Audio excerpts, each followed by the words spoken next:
Hello, and welcome back to Blissness School. This is session 2. My name is Melissa Jaffe, and I am the founder of Blissness School. I'm an intellectual property and business lawyer licensed in several states. I've worked at some really amazing places, and I have been practicing yoga for the majority of my life. I am super stoked that you're here because you have taken a step towards improving your life. You've taken a step towards acknowledging the power that is inside of you.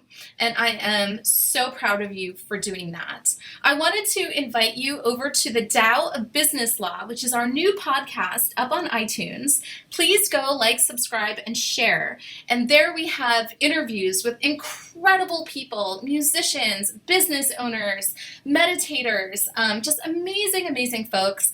And it's a wonderful way to supplement these teachings.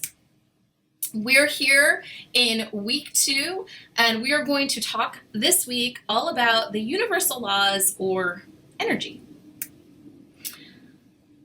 Law is all about empowerment. You are here because you want to be empowered, and the center of this word is power.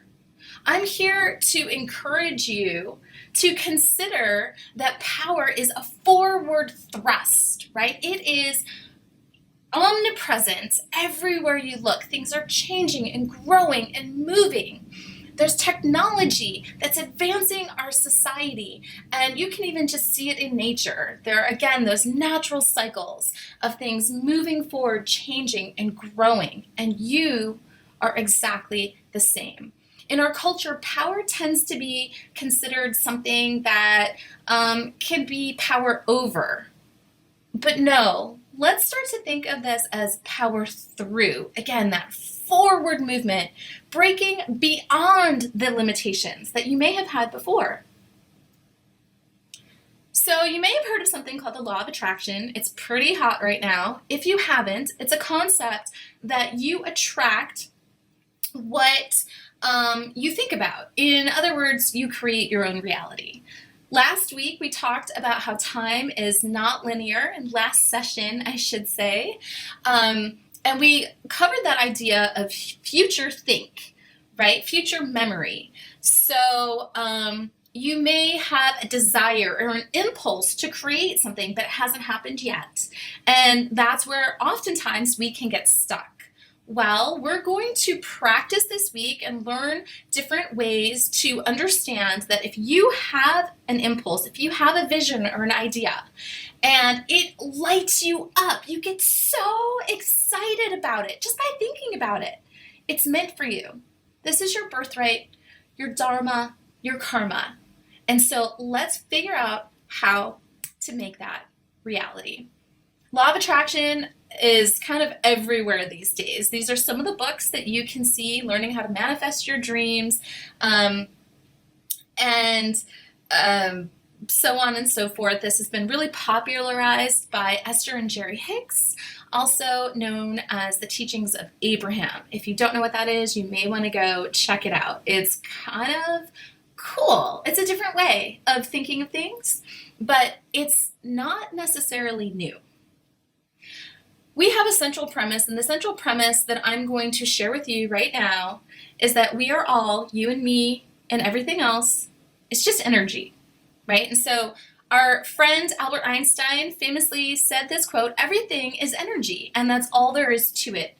Match the frequency of the reality you want, and you cannot help but get that reality. It can be no other way." This is not philosophy. This is physics. And this is where blissness comes right to the heart of everything, and why we have a whole session all about energy.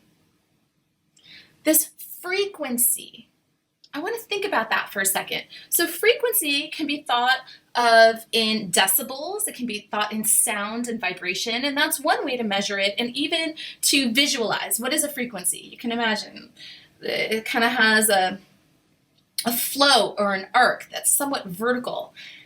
Also, I will propose to you, there is a frequency with which you have a thought.